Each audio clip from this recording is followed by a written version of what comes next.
প্রাঙ্গণে পাঠিয়ে দিলেন। মুতার প্রাঙ্গণে যখন পাঠিয়ে দিলেন, তার পূর্বে তিনি বললেন, তোমরা তোমাদের পরিবারের সাথে সাক্ষাৎ করে আসো।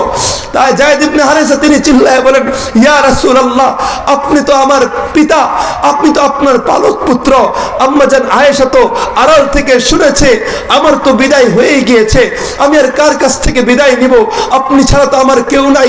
তখন দ্বিতীয় সেনাপতি জাফর বিন আবু তালেব তিনি দৌড়ে গেলেন তেনার স্ত্রীর কাছে, গিয়ে বলতেছেন, ওগো প্রাণের প্রিয় স্ত্রী, ওগো প্রাণের প্রিয় স্ত্রী, আমাকে বিদায় দিয়ে দাও, মুতার প্রাঙ্গণে চলে যাচ্ছি। আমার রাসূল আমাকে দ্বিতীয় সেনাপতি হিসাবে সেখানে প্রেরণ করেছেন। তখন আল্লাহর কাছে হাত তুলে দোয়া করে, ওগো রব্বুল আলামিন, আমার স্বামী তো যুদ্ধে যাচ্ছে, আল্লাহ তাকে গাজীর বেশে ফিরায় নিয়ে আসেন। তখন তার স্ত্রীকে তিনি বলেন, ওগো প্রাণের প্রিয় স্ত্রী, এই দোয়া করে লাভ নাই। কারণ কি, কেন লাভ নাই?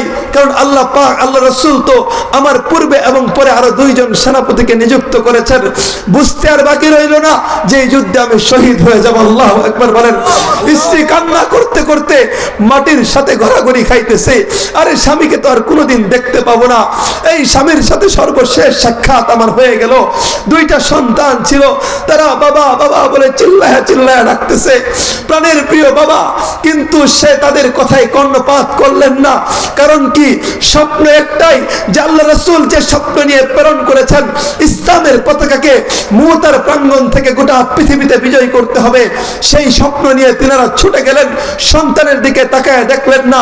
তৃতীয় সেনাপতি আব্দুল্লাহ ইবনে রাওয়াহা তিনি দৌড়ায় গেলেন বাড়িতে।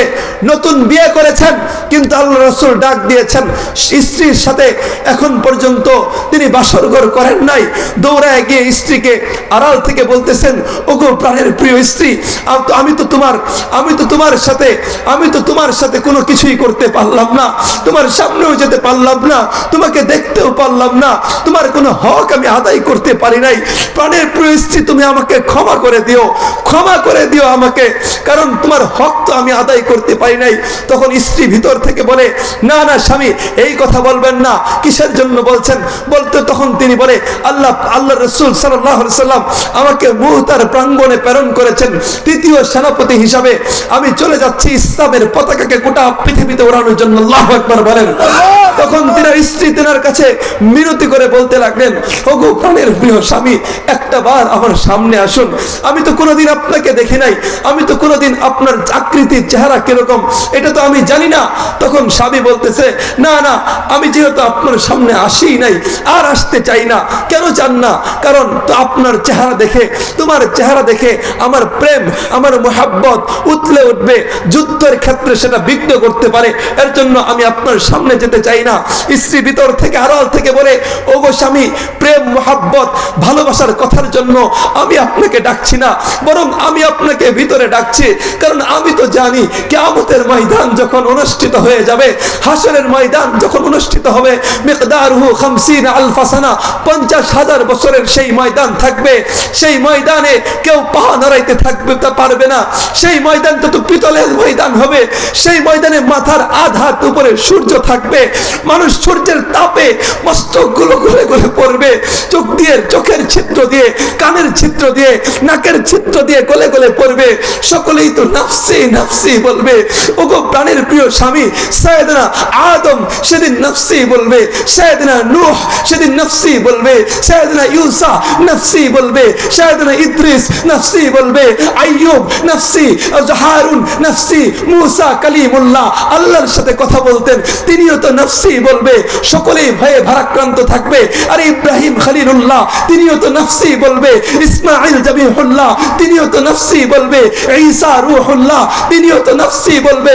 এই নাফসি নাফসি নাফসির ময়দানে আমি যেন আমার আব্দুল্লাহ ইবনে রাওয়াহাকে চিনতে পারি, এই জন্য ভিতরে ডাকছি, কোন প্রেমের আলাপের জন্য ডাকছি না। আল্লাহু আকবার বলেন। আরে চিল্লায়া বলেন আল্লাহু আকবার।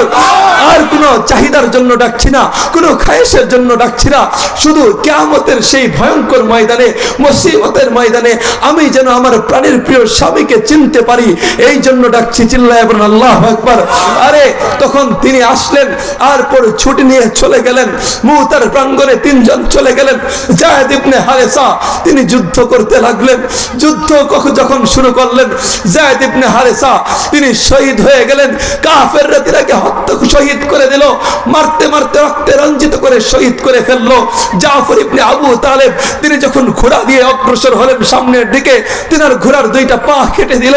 পা কেটে দেওয়ার পর ঘোড়া তো জমিনের সাথে মিশে গেল, পিছনের পা কেটে দিল, পিছনেও জমিনের সাথে ঘোড়া থেকে নেমে গেলেন। তখন তিনি যুদ্ধ করতেছেন, ডান হাত দিয়ে যখন যুদ্ধ করে ডান হাতটা কেটে দিল, বাম হাতে তলোয়ার নিয়ে যুদ্ধ করেন, বাম হাতও কেটে দিল, আর পা দিয়ে যুদ্ধ করতেছেন, জবানের মধ্যে তলোয়ার